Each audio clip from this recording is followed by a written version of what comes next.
Live from Los Angeles. Welcome back to Good Morning LaLa. We're all excited. I'm so excited. Because you can live a rewired life. That's right, a better life through self-care and emotional intelligence. Best-selling author Erica Spiegelman, thank you so much for being with us Thank you today. for having me. I'm This so is excited to be with you guys on Good Morning LaLa Land. It's a conversation we're all very excited to have. And it's something that I talk about with my girlfriends so often.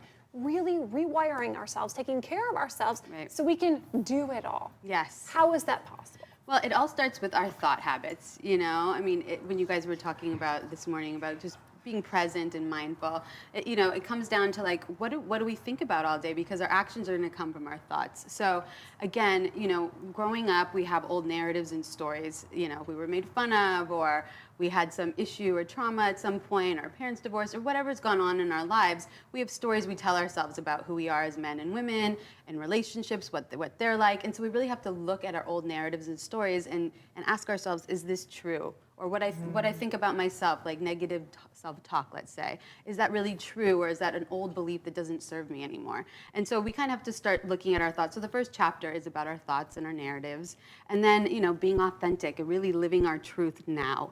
Like, what do we stand for? How do we honor ourselves? How do we stop betraying ourselves, And so, again, those are the questions I pose, and we really discuss a lot of tools so people know what to do in order to rewire their pathways and start to change the way they think about themselves, and then through other habits, like I talk about nutrition and sleep and technology, how we could be more healthy with technology now.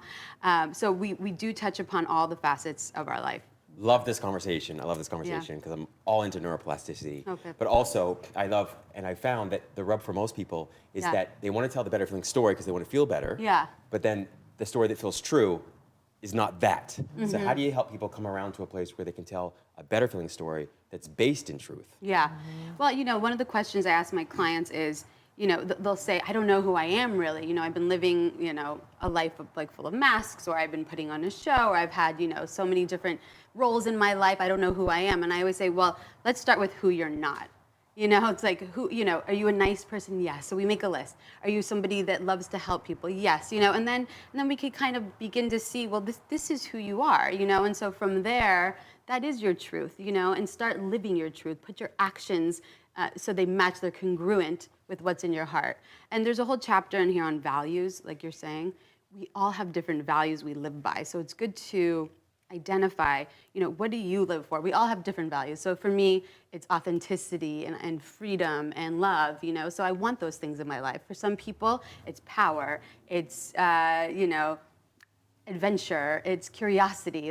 So there's a list of, literally we have 120 values in that book. And I really, I encourage people to figure out what your values are and then live by those. So Erica, again, I love your work, and I think it's really important. Obviously, I think that the culture really is coming to realize that a lot of it's just our beliefs and our story and all that. And I think it's almost like majority of people know that now. Yeah. But again, like what Rob said, logically, and I think it's been some of the pitfalls, and I think therapy has evolved so much from talk therapy to, because it's really not necessarily a logical thing. Right. A lot of it comes down to the traumas and subconscious work. Right. So how do you actually deal with that with your clients? Yeah, well, as a therapist, we start to go back to kind of those, I call them core injuries, or these core beliefs that, usually began in our family of origin a long, long time ago.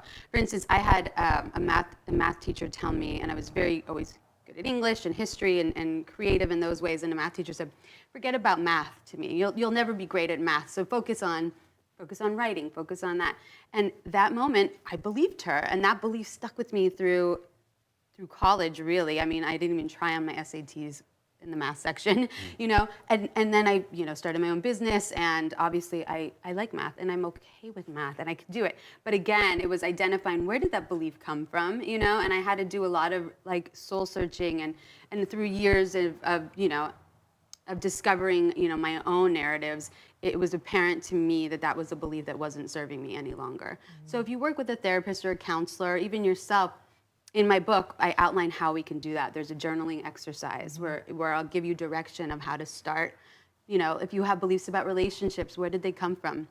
Maybe you saw your parents acting in a way and you believed, oh, all marriages are like this, or all relationships are like this. But that's not necessarily true. We have to rewrite our own story and believe that we can change those old patterns. And that sounds fantastic. And I know in doing my own work, I've recognized patterns that I've created from the conversation I was born into and the relationships I've witnessed. Right. Fantastic. Yeah. Now what? Because now it's a blue ocean of a life I don't know how to live because I'm not living through the example or the story that I've ever witnessed. Right. So you have to parent yourself. So what comes from that is like, you know, for instance, I'll have people that are raised in very religious households and they're told this is a sin and this is bad and you shouldn't do this. So now they're out in the world, like you said, big blue skies. What should I do with myself and my life? And at that point, you have to say, like, again, what are my values? What do I want to live for? What ignites my soul? What lights me up, you know? And from that, that's where you have to start making decisions for yourself, you know? And so with the help, I think, of literature, of therapy, of, you know, researching yourself, you can begin to start to change those old like thought habits and begin to see that, you know, you're allowed to be adventurous, or you're allowed to, you know, be sexual in this way, or whatever, you know, whatever the old belief was that was holding you back and making you think you weren't a good person or you weren't doing it the right way. There is no right way. You know, everybody has their own path, and individually, like we all are beautiful people that have, you know, reason to be here on this earth. And so believing in that and beginning to see that as long as you respect yourself and others, everything will be fine. Love that. You know? And I love that point. And so a lot of this is about reframing and rewiring. It is The book is reframing, called yes. The Rewired Life. Talk to us a little bit about the neuroplasticity element of this, because I think a lot of people feel it's very effortful and hard work in the very beginning. Yes. But it doesn't have to always be that way. In fact, it's not if you continue to be sort of diligent about it. Right. Well, and like we were saying, also, how do we do it? You know, it's through like affirmation. So after every chapter in this book, there's a list of affirmations pertaining to what the subject matter is.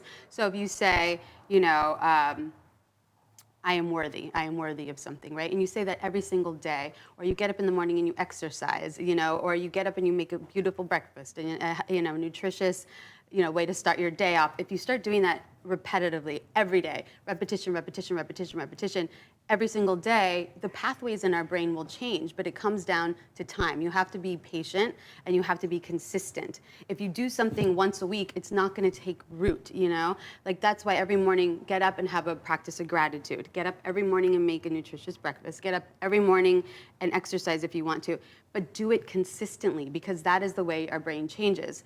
You know, I'm an addiction specialist, and so I started, you know, my career in that industry. And so when people stop drinking, for instance, you know, the way that we change our brain in that capacity is start to replace old habits, bad habits, with healthy habits, and we have to do that consistently. And then our pathways change, and before you know it, you're really not looking towards that old pathway that you were living. You have set up a new path for yourself. And that really comes down to the brain. I mean, there's some great analogies that I discuss in the book as well. But it is possible. I am doing it myself. You know, 13 years ago, I changed my life and stopped drinking myself. And so, you know, I've done it personally, professionally. I've worked at all the treatment centers in LA for the last decade. So, you know, I know it works, and anybody could heal, and anybody can rewire. And it doesn't have to take 13 years. It doesn't. The progress can happen very quickly, right? It happened with me within 1 year. But, Exactly. But it's an ongoing journey. Like, you know, self-care is an ongoing journey for all of us. And so it's about discovering and looking at our lives with curiosity. Well, thank you so much. Yeah. We appreciate the light that you're sharing. Please tell everyone where they can find, follow, and work with you. Yeah, they could go to my website at ericaspiegelman.com.